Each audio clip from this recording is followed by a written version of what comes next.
Welcome to Crescent City with your hosts Natalie Jean and Jackie Zabrowski. Ocean Queen, take me by the hand, into the land, and understand I'm an Ocean Queen. Yeah, a lot of Ween fans. Do you think there's a lot of Ween Crescent City crossover? Honestly, probably. Ocean Queen. And now you can sing that to yourself as well. And do I not know any of the other words to the song? No, but I do know Ocean Queen, which is Ocean Man. And it's not Ocean Queen. Oh, because I don't know what you're talking about. It's a Ween song, Ocean Man. The one I can think of is Caribbean Queen. Now we're sharing the same dream, and our hearts will beat as one. No, my love on the run. Uh-oh, you better watch out. We're going to get dinged. People are going to think it's the actual song. It's not. Because we sound like a man. Yes. Forget that our voices combine. With our voices combined. We sound like one man. Just like how our intelligence together is one man. Yes. Thank you for reminding everybody. If you have two nickels together and you rub them together, you got a dime piece of a brain in these two bitches. The penny just got stopped being made. They've been talking about that for a long time. Did they actually stop? Because I keep seeing pennies. And I think that they're liars. The last penny apparently was minted yesterday. Wow.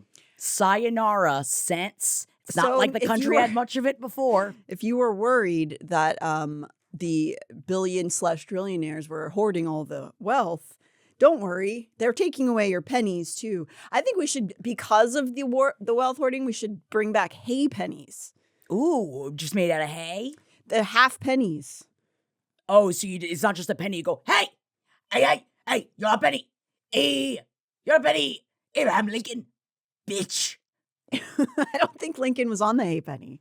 Oh, but he's on the regular penny, so it's not just half of his face, just like half of his dick. And he'd be like, you can't shoot a bullet through this. You know, I'll have to check the records on that. I'm sorry. Sure. You'll have to put a bullet through my penis. What is that? You better watch out, or I'm taking slavery away again. Oh my God. That was my Lincoln impersonation. That was your Lincoln. You see, I could never go to apply ever again. Isn't that what Daniel Day-Lewis did? And then he was talking like that all the time. And everybody's like, stop. Could you not? You're not Lincoln. It sounds a little bit more like a creaky door. Like an animated creaky door voice. Ooh, okay. Maybe a little bit of the what's the doorknob's name in Throne of Glass? Oh God! Hey, no, I'm over here. I'm just down here. Lenny. I'm gonna call him Lenny. Don't remember. Oh man, you know I know these books so well, and yet the density of characters means that I forget people's names quite often. Especially Mort. I was close. You weren't off very much. They both sound like what is it called? Oh my God, what's his name? Cogsworth. Lumiere. They both sound, fucking idiot Chip. They both sound like what? Oh my God, the guy who fucking did Christmas Carol. National Lampoon. No. Scrooge. No, the author of Charles Dickens. They both sound like Dickens characters. We got there. I think that we could credit National Lampoon with the Christmas Story. I feel like we, you know. You mean as in the Merry Christmas? Holy shit! Where's the Tylenol?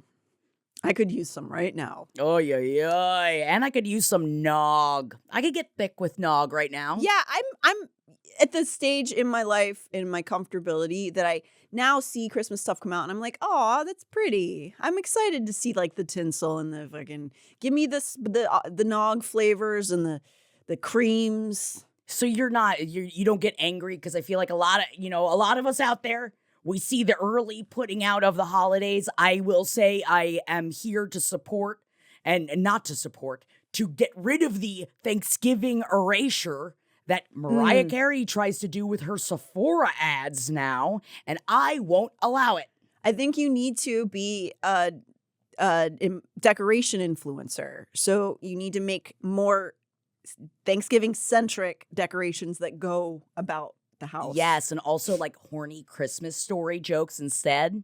Like, there's more gravy than of grave about you, but it's me talking to my vagina. That, I guess. Oh, look at that sleeping slide. More gravy then, eh? And that's, I don't think it's dead. I think it's just gushing. That's Thanksgiving? Yeah, that's what, that's what Scrooge, like, we never see Scrooge on Thanksgiving, you know? Oh, like he was just being a bad man at that time. No ghosts came. Exactly. And like, so he's really just talking to himself. I'd love to see the prequel. Like just where he's of him, spiraling out, like Yeah. becoming the monster that he is. Or just a couple weeks earlier when, I just want to see him peak bad boy. You know, he was going to be in the files. He was one of them. Oh, he's in the files. Oh, he was on that island. Oh, yeah. You think Scrooge wouldn't be on that island? Oh, Ebenezer Scrooge would be first in line. You Oh wouldn't my even God. wait in line. Think of how many women he had down in those coins. Yeah, I'm talking about the duck one. And you know what the duck Scrooge one. McDuck was doing. The duck. Scrooge McFuck. Oh, you know yeah, what? yeah, for sure. A wealth hoarding duck. Get out of here with your fucking coins. All right. Although Michael Kine, I'd still kiss you. Well, yeah, it's not his fault. And also the respect he gave those Muppets. I'm not just going to talk about Muppet Christmas Carol right now. We do have a whole chapter to get into. 'Tis the season. It is. And no cheeses for us Mises. Nope. And no Jesus for his Mises, in my opinion. So, yeah, do you remember where we are in this book? Yeah. Where are we? Chapter 47. You're just looking at the computer. Yep, I'm doing my job, Natalie. That is what I'm doing. Obviously I know what's about to happen. I'm dressed like the goddamn Ocean Queen, Natalie. Do you know who I am? Nah, some bitch. Wow. Yeah, I said it. And I'm glad I said it. That's what the holidays are all about. This is what, they say. It's like, that's when you love someone, you've got to tell them. But also I think it's when you hate somebody, you got to tell them too. Ow. And I'm not that I hate you. I'm saying there's a whole spectrum. Oh. You have to say how we really feel. Natalie, I'm ready for it. At the Queen or at Jackie? Me. Which me? Depends on what you think. Ouch. I'm ready for you. Ouch. I'm ready for your opinions. I think that you... My crown. Oh. I think the world is turning upside down. Oceans are in space. I think it's a little insulting you don't know any of your employees. Why would I? Well, I'm just telling you. Asked me to tell you the truth. Oh, okay. All right. And I never will. Oh, And wow. you can keep saying it. And I'm glad you feel this way. We've only learned one name of one employee. Yeah. Sendez? Thank you. And are you Sendez? Mm-hmm. That's why I forgot about you. Oh. Because you're Sendez. Is that a pigeon on your shirt, or are you just happy to see me? Oh. It's a fish. It's the It's double insignia. fish. That bitch is covered in fish. It's the insignia of the boat. I'm glad that you didn't have pigeons on you, because that just wouldn't make any sense. No, it wouldn't. No, it wouldn't at all. And Back to work. Back to work. Thank you, Queen. Back to work. Never look at me in the eye. Chapter 47 is where we are. And Cormac is with what we learned to be true last chapter, which is he is with the body of Sophie. Sophie is deceased, and not like in the fun way. Yeah, not in like the Where like she's sexy serving way. and I'm deceased. Yeah. No, she's dead. She's Yeah. a dead body. She's Just- a body. We got rips. We're throwing rips out there, and it is Cormac's heart that has been ripped. Rest up. Rest Rips up. up. Rest up. Oh, wrists up. I think I was saying rest up, but wrist up Oh, also I thought you were works. saying wrists up. Yeah, why put your hands up when you could just put your wrists up instead? Oh, yeah. Get that Oh, twerking yeah. going. Oh, it's like the twerking of the hands. We kind of just look like aunties Shake at that ass, a wedding. hands. Shake the ass. Watch yourself. It's the ass of the hand. The wrist is the ass of the arm. Wow. Mhm. Or sometimes the weenus.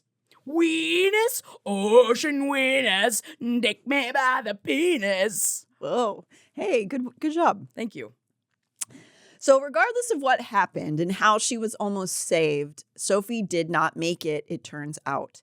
Although who knows, with these magical creatures, maybe she'll become alive again through some sort of spell, or she'll become like an animated like flower. Don't do this to me. I am in the end of season 5 of Buffy right now, and I feel like you're triggering me right now in ways that you wouldn't even understand. No, I don't know what you mean. There's a lot of, you know what, sometimes the dead have to come back, Natalie, and sometimes we can't bring them back. Sometimes if you try it, we've learned historically through many stories, if you try to bring the dead back, it doesn't usually work out well.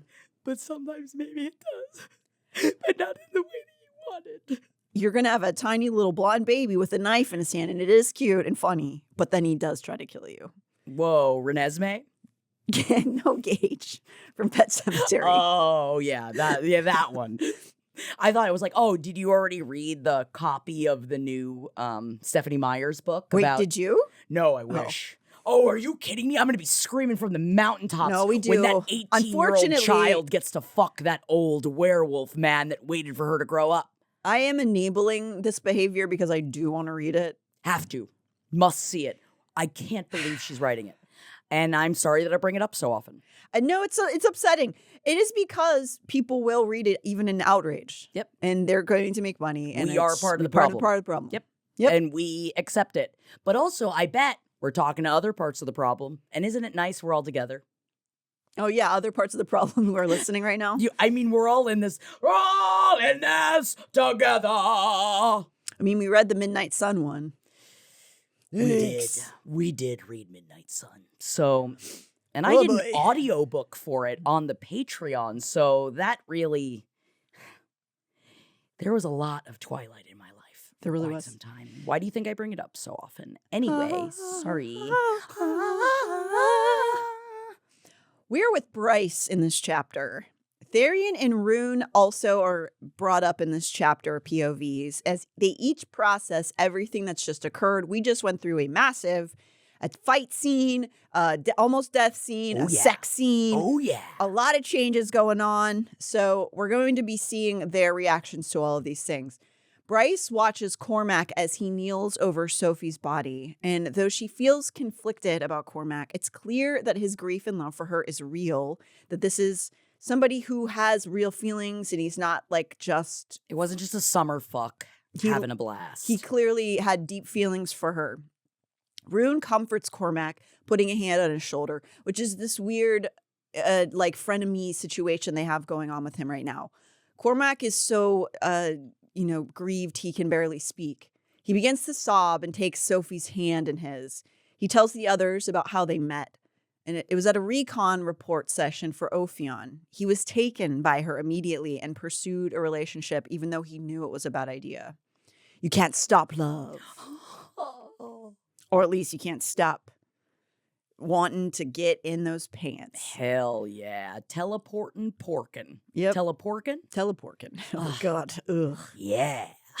Whoa. Think of the possibilities. Teleporkin. Get out of here. Was a couple of pigs. Oh, good for them. I hope they're having fun. Oh, that's also, it could be about sex or it could be about pigs teleporting, which would be so cute. I wish I could teleport one here. Although they probably wouldn't understand what's going on, so maybe they'd be scared. I think they have to know. Pigs are smart. Yeah, so they have to consent. So you better make sure you get the consent from the pig before you teleport them. Exactly. Thank you. He couldn't stop himself with his love for Sophie. And so Tharion, who is also watching, he is sympathetic, but he is in business mode. He needs to do his job. Asks Cormac about something we haven't learned about yet, that there are letters and numbers carved into Sophie's arm. Oh. Huh. What is that about? The assortment of numbers and letters had been carved roughly an inch below her shoulder, left unhealed, cut deep. And I know that this has nothing to do with Sam and Throne of Glass, but sorry that I'm also triggered by staring at the love of someone's life as their corpse is on a table etched with things that they shouldn't be etched with. And I think about Throne of Glass, like that part of Throne of Glass, so like too often. There was the one illustration that we did during our Throne of Glass live stream that So really horrible. makes me so, it's like very moving picture. It's Yeah. really makes me sad looking at it.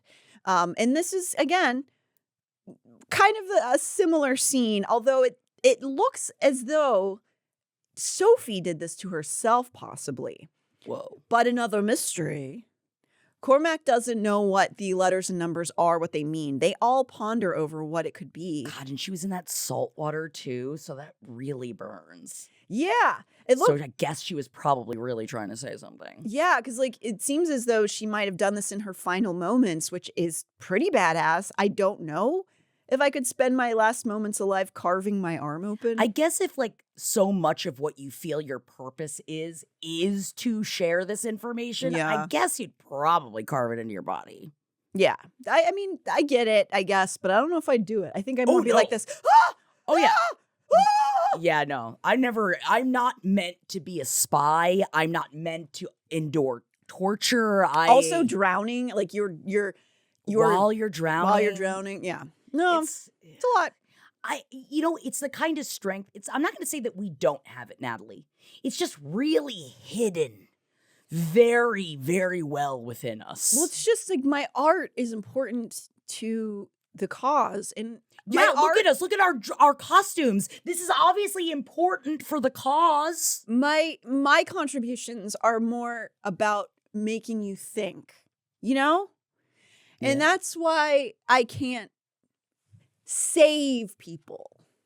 If you know what I mean. We are here for a purpose that is almost greater, I would say. Wow. Yeah. Wow. Is it the hair? Is that what's making you so like 1950s housewife, but also like professional? Like, I trust you. Thank you. I was kind of going for that vibe when I came down. I have to have Henry stop commenting on my costumes because he's trying to be nice. He's like, "You look great. Are you a preacher's wife?" And I was like, not what I was going for. No, you're very busy.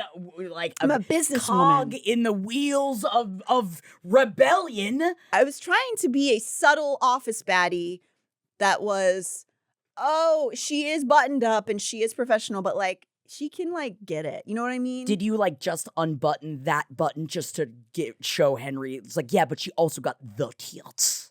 No, because I'm wearing a corset and I have like cat smoky eye on. Preacher's wife wouldn't do that. Yeah, Henry. Preacher's wife wouldn't do that. She wouldn't be allowed to do that, as she shouldn't, because then she's a whore. Exactly. And this I'm a preacher's whore. wife would have been cast out of their community. Yeah, and I would have befriended her. Should be, yeah. And then we'll be friends with her. It'll be just like Tu Wong Fu. Thanks for everything, Julie Newmar. Aw. It has nothing to do with that. No, but small town. Small town. You look Small great, and you do look like someone I would immediately forget, even though you're probably doing a lot of great work for me. Ouch. Sorry. Hello. I'm sorry. I'm on my cell phone right now. Natalie, I just came up with that. I did this was supposed to be a purse, and I was like, I said to Adam earlier, I'm going to use this as a phone, and I just realized it's my cell phone. Guys, are you laughing so hard that you had to stop the episode? Guys, cell phone. Yes, I have to stop the episode now. Uh-oh, I'm going to be calling all those undersea porn lines. What? So we're under my sea. Where'd you put it? You're calling a phone sex line? Yeah. I mean, what else is the fucking ocean queen gonna do?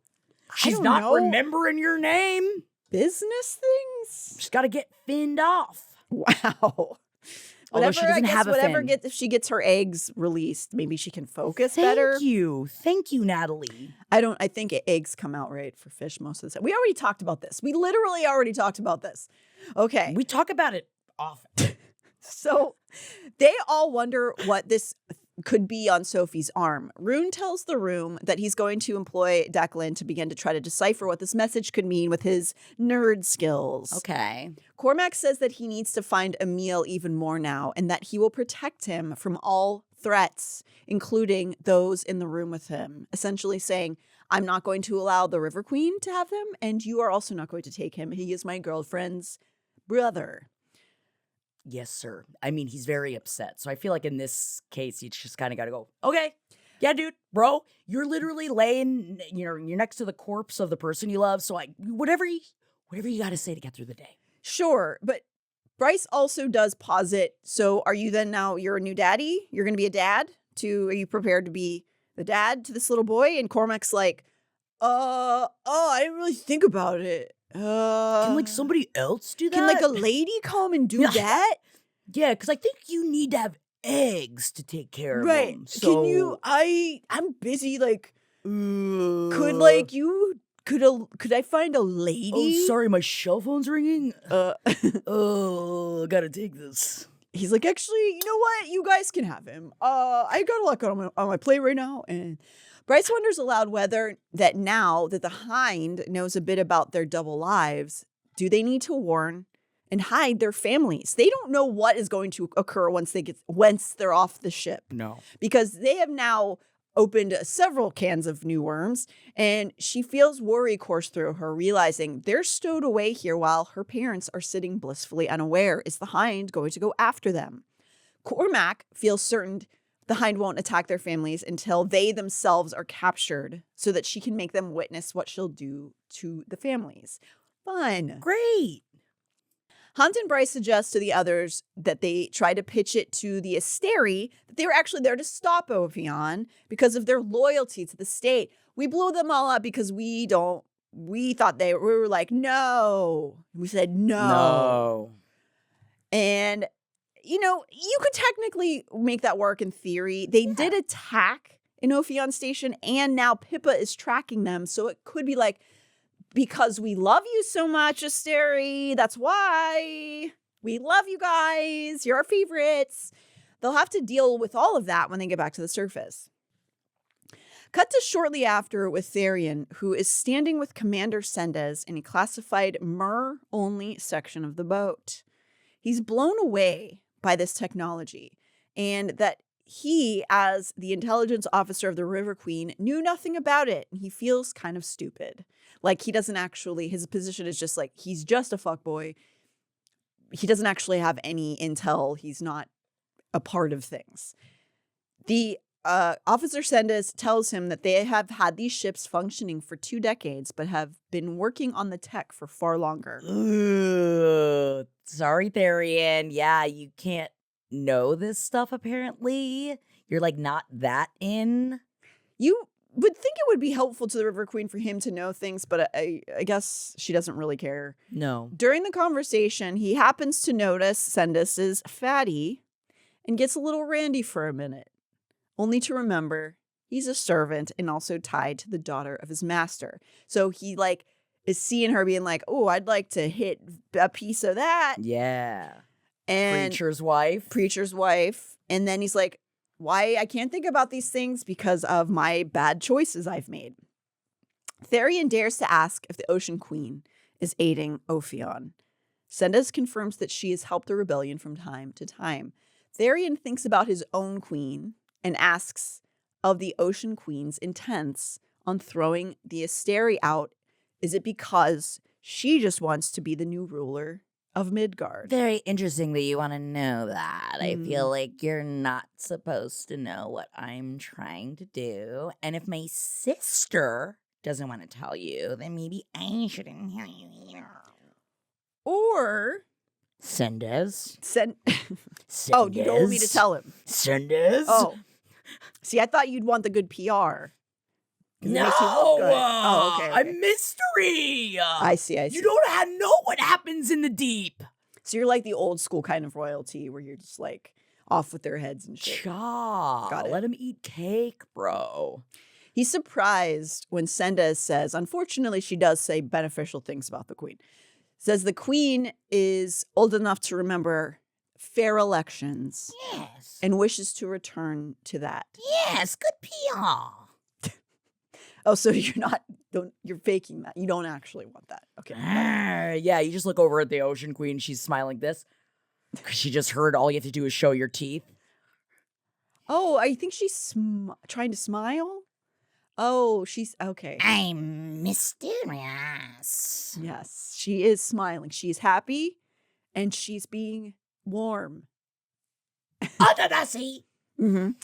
So the Sendes says that the queen does not want to be the new ruler. Tharion kind of scoffs at this, which is fair. It's pretty hard to trust leaders, it seems, What are you gonna generally. do about it? But what are you going to do about it?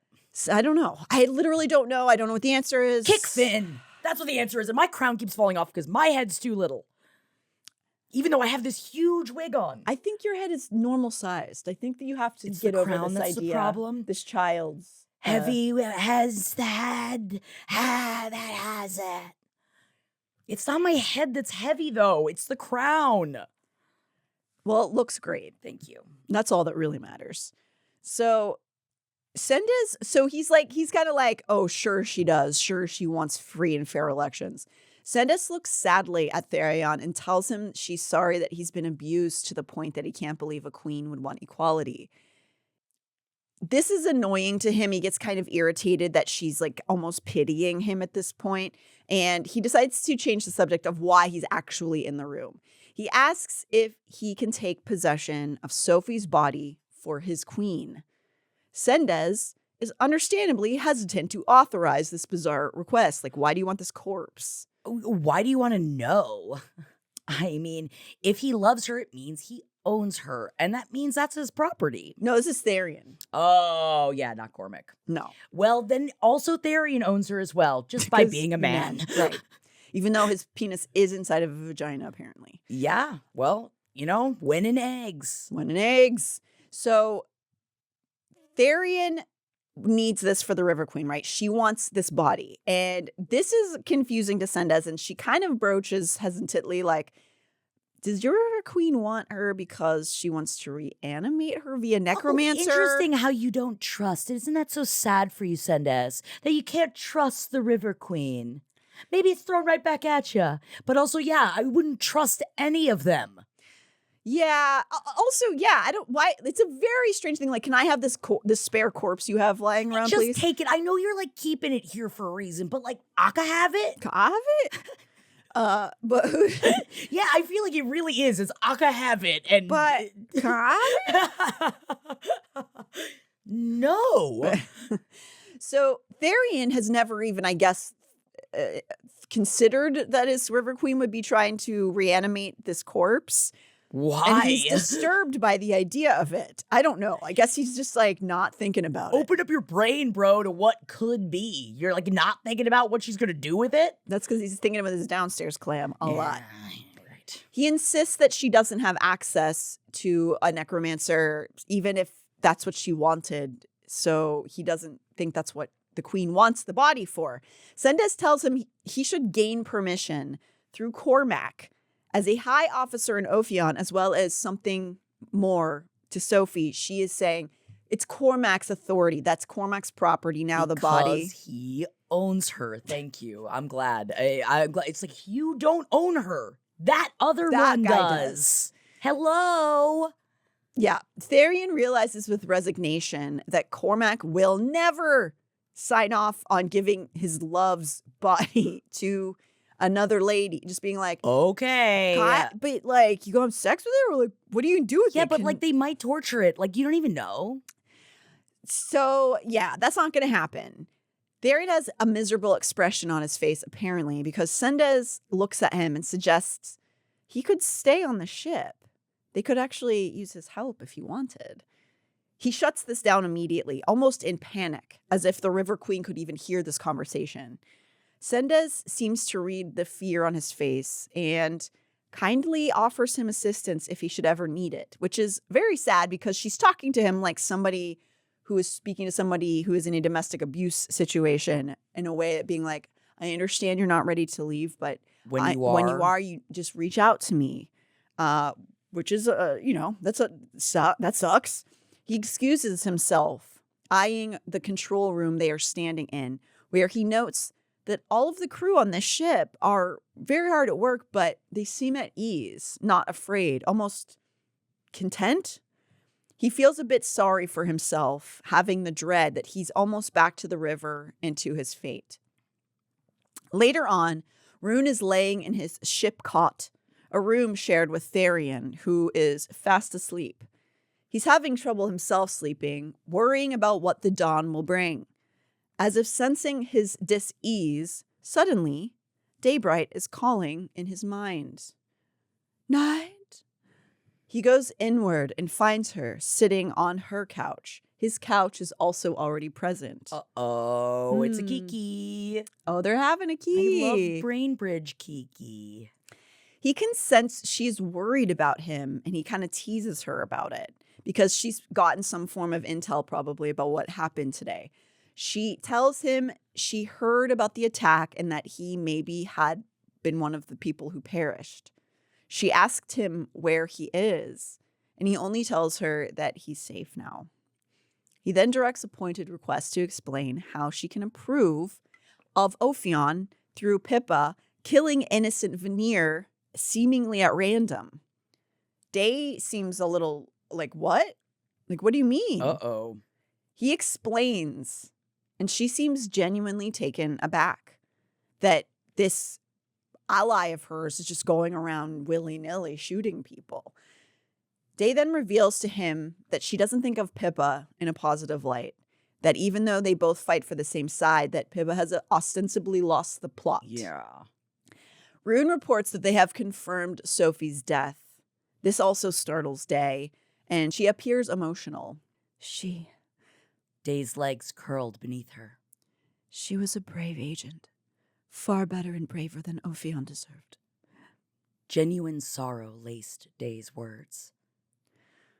She tells Rune that she admired her deeply and that she embodied everything that Pippa isn't. Bravery, selflessness, etc. Deadness. Rune asked why everyone supports her still then. And Day basically says you have to be kind of crazy to stand up to the Asteri. We're not saying that you don't. You're right. And so crazy people will end up leading the charge. Unfortunately, sometimes those people end up being crazy in a bad way. Too cray. Too cray, wrong cray. Yeah. So though she doesn't condone what Pippa's done, she does acknowledge that fighting for change comes with making sacrifices, sometimes even going against your very will. Day went on. To be free of the Asteri, there are things that we must do that will leave a mark on our souls. It's the cost, so that our children and their children won't ever need to pay it, so that they'll know a world of freedom and plenty. The words of a dreamer, a glimpse beneath that hard-ass facade. Rune reveals to her then the prophecy he received that the royal line ends with him. Wow, we're sharing big things on the brain bridge. They really are. This is really, I know that it's like, well, they've already opened up about a lot, but this is, okay. It is, they're kind of getting very intimate with each other in a certain way. He tells her about this prophecy at that moment, saying like, well, I don't need to worry about that. He doesn't know if that means he will die before it happens or he's infertile, but in any case, that he won't have kids, but that he will still fight for the future of all of his loved ones, their children, all children. Crazy concept, right? Wow. She tells him she thinks he'd be a good father, which he brushes off. She asks if he's okay, and he tells her that he's still reeling over everything that happened today and he can't sleep. Nuts. That's insane. Yeah, like get over it. It's like I have a regular work day and I have too much anxiety to go to sleep that night. I can't imagine replaying this day over and over again. Yeah, and having unknown numbers of these days in his long life. And not knowing like what is going to happen, like that the hound saw them, and not knowing what's going to happen with like all of it. That's why he has to drink and smoke and get tattoos and be hot. Like he has to mirth, root, and chill. He's got to.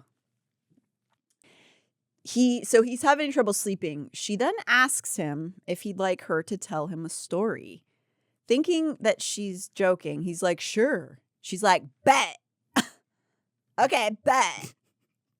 Then to his shock, he was like, are you a Zoomer? Yeah. Are you a child that you said bet like that? Oh my God, are you doing the different heart thing that's actually more difficult to do than the original heart thing with your fingers? Yeah.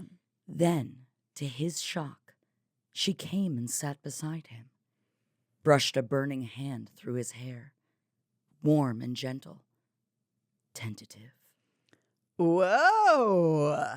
Okay, we're touching on the brain bridge. What we doing here, Day? He lays down next to her and closes his eyes as she begins a tale. I thought we should hear the tale because it is Sure. sort of indicative of what I think that's sort of what we're learning. Day is projecting her own thoughts and feelings onto this story.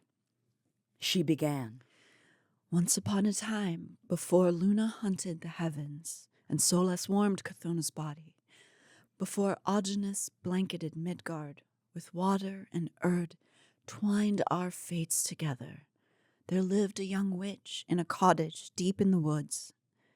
She was beautiful and kind and beloved by her mother.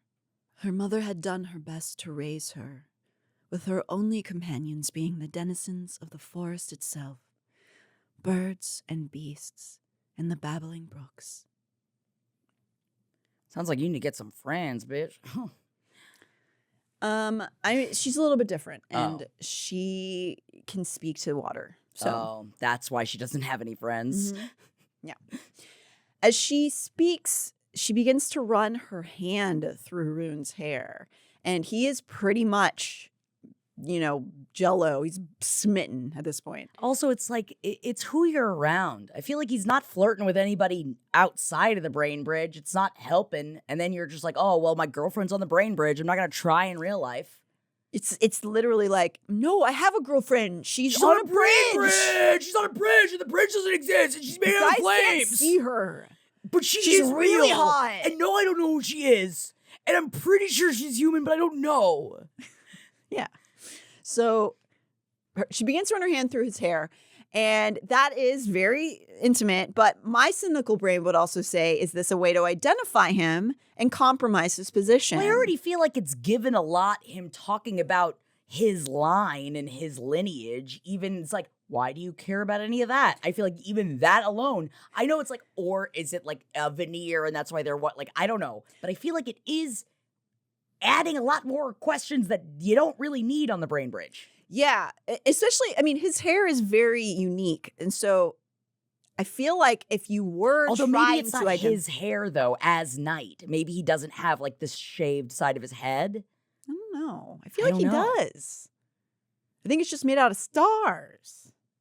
But then maybe she wouldn't be able to feel the difference. She's like, is that a buzz cut or is that just, like, a comet? Maybe. I don't know. Like, she doesn't know what the fuck she's touching, right? So he desires to be near her, and it makes him make a risky kind of decision. And he lifts his head up and scooches over, places it in her lap. The fire did not burn him, and the thigh beneath was firm with muscle, yet supple. And that scent. Oh boy, we got some troubles going here. Talk about that supple thighs. Yeah. You don't think about your friend's supple thighs, I'll tell you that. Oh, no. I'm thinking about some supple thighs right now. Which ones? My husband's. Aw, that's nice. In her story, the witch is spotted by a passing prince who desires her. So she continues on with the story. This witch doesn't want a prince or a kingdom, only wants to be free and live in the world and run through the forest. Do you got something to do with this story? Or, are you trying to say something? Or. So she doesn't need you. That's what she's saying. She's saying she doesn't need you. I'm ripping my crown off. She doesn't need you. She just needs the forest and the birds and the beasts. She's also expressing that she tried to say clearly she doesn't want those things, but the prince does not care. It's giving 500 Days of Summer. Little manic pixie dream. Yes. It's a little Zooey Deschanel and then a little Joseph Gordon-Levitt following her around going, no, but you have to. Please, But you have to. And inspiring a whole generation of, but you have to's. And Joseph Gordon-Levitt's defense, Joseph Gordon-Levitt's yep. defense, he says that character is the villain in the story, and I agree. Yes. So He continues to chase her as she runs away from him. And as she's running, the princess begins to beg the magic of the forest to help her escape this fate, this man. So it begins to transform her into different animals. Every time she turns into a different animal, the prince knows how to trap it or catch it or shoot at it. Each animal she transforms to, she has to change again. Rune realizes he's being lulled into sleep as she speaks, and he drifts off before she can finish the story. Wow, this story is also really giving Lysandra. Yeah. Right? Oh, yeah, I see that. Definitely. Interesting. Interesting. Rune wakes up sometime later and finds himself still on the bridge. Only Day has now returned to her couch and is asleep. He can't help but see her and think that she reminds him of a story of a sleeping princess surrounded by a ring of fire, waiting to be rescued by a brave warrior. A little reductive there, Rune. 'Cause she's asleep.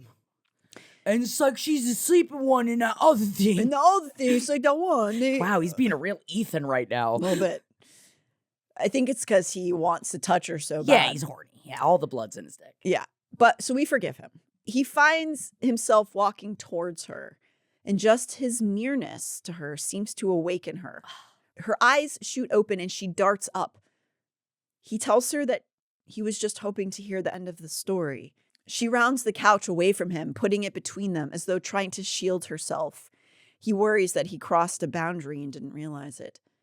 She tells him the way the story ends is that the forest, in a last attempt, turns the witch into a monster to escape the prince, one with claws and fangs. That monster rips the prince to shreds. And that's it? Rune demanded. That's it. Day said, and walked into the darkness, leaving only embers drifting behind. Uh-oh, Day's being a little emo. You talking about now? Wake me up, let me up inside. I can't wake up when save me. You know, Day is all about that evanescence, y'all. Oh, yeah. So, yeah, I feel like this would have been me in my 20s, just being like, I don't know, I'm not a girl, I'm a monster. They turned me into one. I can't. I'm And sexy. I like frolic down the street. I'm just a princess. That's a monster, but I'm a princess and I'm hot and everybody wants to fuck me, but I'm gonna rip them apart because I'm a monster. I don't know if everyone wanted to fuck me, but I did act as though I can't be held down. Oh, yeah. Because of all my trauma. Your freedoms.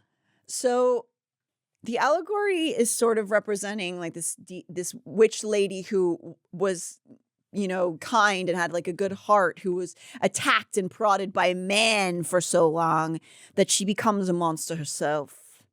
Obviously, she's to some extent speaking of herself. Is this her way of telling Rune, I want to love you, but I'm too broken? Oh, girl, I think the everything about your everything screams that. I don't think you need to be nailing that. Nail down into that hole. But I want you to love me. Yes, of course. We know. And she's like, she's like protesting too much to be chased now. She's like, don't chase me. Mm-hmm. You'll never catch me. But then also, especially. But unless you can handle a monster. Well, she's a monster and she feels this way, but then also think about like the last time they were on the brain bridge and how that ended and how I imagine he feels such a like wanting to protect her and all that shit. Yeah, that's true. He saw her being sort of attacked. Yeah. And that is where we reach part 3, the pit. What does it have deodorant on it? It doesn't, turns out. Sounds stanky. So it's an interesting place to end part 2. And we're going to read another chapter, but we're about to have, it suggests we're about to have major plot shifts of some sort, because the end of that part was not a cliffhanger. Mm-mm. It was like this sort of, okay, well, this seems like we're going to shift into something else right now. Just leaving these two at the end of the bridge is like that part ending is an interesting way to go for me. But it seems like the gang is going to be in extreme danger when they return to Lunathian. So what is about to shift? Part 3 returns to Bryce's apartment.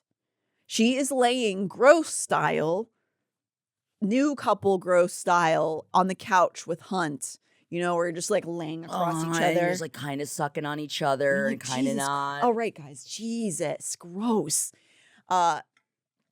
Unfortunately, Jeff and I do kind of fall into that every once in a while, but we try to not do it in front of other people. Well, no, I mean, you do it at home. You do it, but like it's when you're like in a room of people and you're just like Sucking, yeah. I know. get it. So Sometimes the spirit done took home. sure. So we're in Bryce's apartment.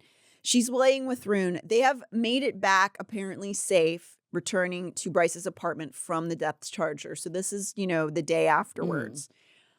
Bryce and Hunt are watching Rune pacing as he's on the phone. Hunt is also on his phone with Isaiah as Bryce lays on him, spinning some sort of tale. Both males, as well as Tharion apparently, who had immediately headed for the blue court to ask his queen, are also trying to find information out about the numbers and letters carved into Sophie's arm. Declan, who Rune had employed to help, has found nothing. And it turns out that's who he's speaking with on the phone. He confirms, sorry, bro, didn't find anything. This doesn't mean anything to me. And then Rune hangs the phone up. As Bryce waits for Hunt to get off of his phone, her mind is racing with all the variables that are at play at that moment. She needs to give her parents some sort of warning, but doesn't know how exactly. We have to do everything in our power to save Ember and Randall. I know. Cormac is at the Autumn King's house currently, trying to convince him and his own father that they were in fact doing something different than what they had been doing for the past 2 days. We were like, we're effing off, Dad. We were looking at plate charger styles for our wedding. Yeah. Do you know how hard it is to plan a wedding? Especially with Bryce Quinlan. Oh my God. She's also tensely waiting to see when the HIND other shoe will drop. Ooh. So far, they are just kind of confused. It doesn't really give them peace to know that nothing's happened. No one seems to be notified about what went down on the water. Yeah, but like, I feel like that's not good. Like, what game is the HIND playing? Because obviously it's something that's not, she's not going to just forget about it. No, but like, so what is she waiting for to reveal it then? If it doesn't happen that fast, which is just even scarier. It's like when one of them wins an award, they go up on the stage and then she just drops like pig's blood on them or something. Oh my God. I thought you were going to do more like a J-Law where she like falls going up and everyone's like, oh my God, people's princess, people's princess. Oh, yeah. So, no, that's not happening yet. So far, nothing's happening. She hears Hunt lying to Isaiah about the trip they just took to Bryce's parents for the weekend. As a reminder, it's why he was given leave, because he had been punished. Right.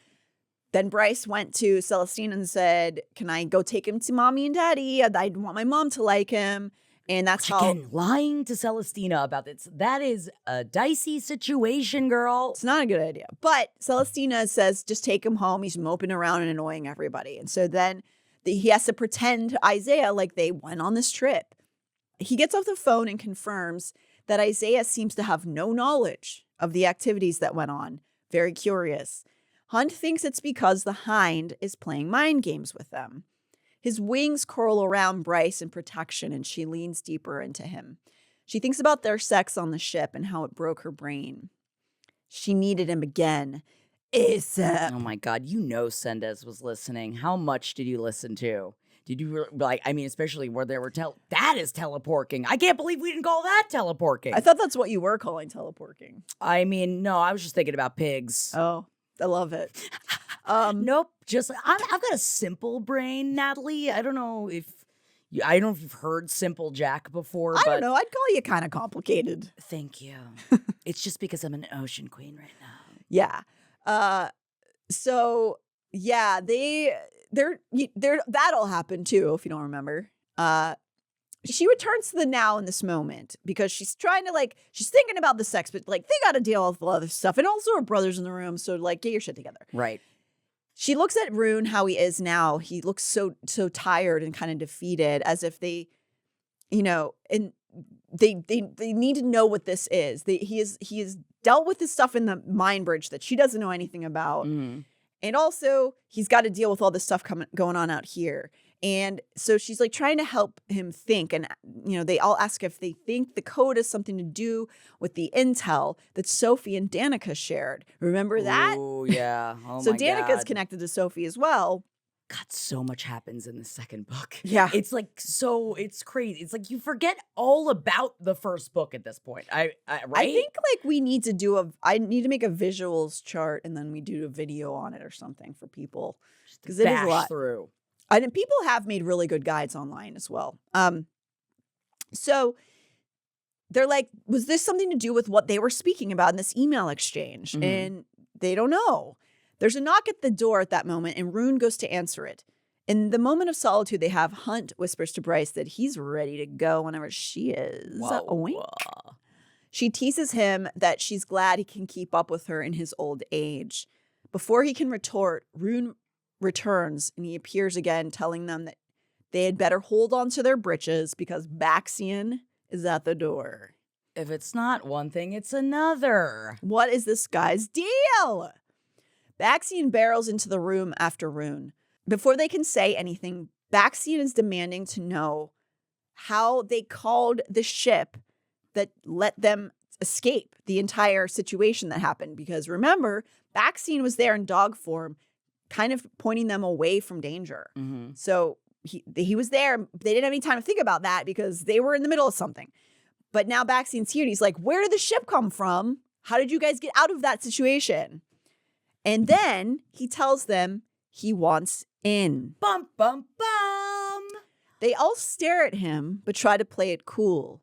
They're like, in me not know what me think you say.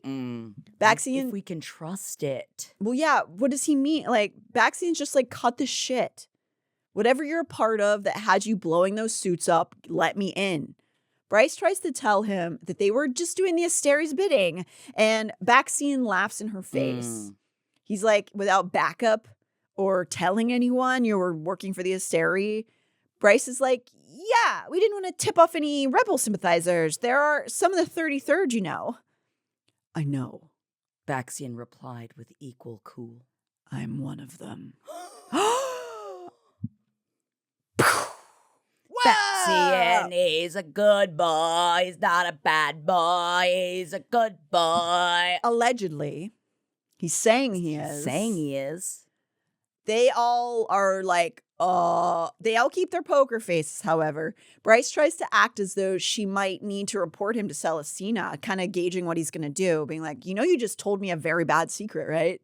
Baxian's not buying it. He tells her that even if she did try to report him, that she'd end up telling on herself in the process. And she don't want that heat. And so he's calling her bluff. Another poker reference. Wow, five-card stud. Up the ante. Instead of conceding, she asks Baxian why he thinks the Hind hasn't shown up yet or reported them. Baxian says that she's waiting to see what they do next. So his idea is that the Hind is waiting to see what else she can learn by their movements, that she's most likely tracking their every second. And that she wants to know where you will lead her to, and essentially let them hang themselves in the process. Baxian repeats that he wants in on this mission. Hunt shuts him down. Baxian's like, hey, screwball. Wow. Yeah. I showed up and helped you save your ass. Guess we're scared of you, Baxian? I don't know. I was trying to come up with a different insult. Yeah, I like screwball. I showed up and helped save your asses on the island. I could have told any number of people about all your lies, and I haven't, because he has covered for them multiple times now. I feel like he has proven a couple times that he is trustworthy. Or he's playing 7D chess. We don't even know what the other Ds are. No, D's nuts. Oh, the other two are his balls. Yeah. Got it. And they're on they keeps using them as pawns, but people keep telling him it's your balls. They're not chess pieces. And anything can be a chess piece if you want it to be. If you stick it on a board. Stick it on, you just plop it on there. So Hunt isn't convinced, however, and says, Yeah, right, dude. Your kind plays Game of Thrones for decades. This is some strategery right now. But no matter, because they aren't rebels. So I don't even know what you're talking about, Baxian. We aren't rebels. Don't know why you're telling us. Baxian rolls his eyes and gets up from the stool he was perched upon, tells them to get a grip and come find him when they want the real intel. So he knows that they're rebellion people. And he's like, I am too. But if you don't trust me, you go find me when you're ready. Go on. Then he's gone. Before they can even like process any of this, Rune gets a message that Flynn needs his help back at the house and he leaves. Bryce turns to Hunt, even with all of this information. She turns to him with mischief in her eyes, asks if he's ready to take a tumble in the sheets now. Hunt chuckled, leaning to brush a kiss on her mouth. He paused millimeters from her lips, close enough that she could feel his smile as he said, "How about you tell me what the fuck you know about Emil?" Bryce pulled back. "Nothing." His eyes blazed. "Oh? Spetzo's practically blabbed it, didn't she? With her talk about snakes." Lightning shimmered along his wings. "Are you fucking insane? Sending that kid to the Viper Queen." What? Uh-oh. Snakes got him in a nest. So apparently Emil is with Snake baby. Is in the meat market. Yep. And that's not where any babies should be. No. I feel like anytime we find out someone gets sent to the meat market, it's usually not great for them. No. Overall. So we have, in this section, we have day and night getting a little bit intimate. Something's going on there. Oh, yeah. A lot of hair touching. We got the Tharion he can't get the body for the River Queen. We don't know what's going to happen there. We need to figure out what these carvings are. Then they get back to Lunathian. We learn that Baxian apparently is a rebel. Okay. And we also learn that apparently Bryce knows where Emil is, and he is with the fucking Viper Queen. Well, what? I guess we gotta do something about this. So. Well, you're a queen. You go. I'm not doing it. I'm peace.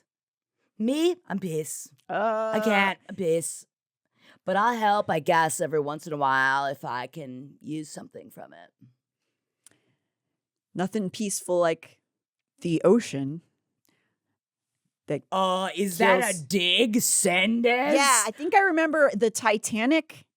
And that was the problem. I believe it was the iceberg that was the problem. The iceberg is a part of you. I don't think so. I'm not just water. Yeah. I'm not just water. Say that to my River Queen sister. All right, let us know, are the icebergs part of ocean? Or is it different? Or is that a separate queen? Iceberg queen. Yeah, man. I mean, I've heard of an ice queen before. They don't give it up very easily.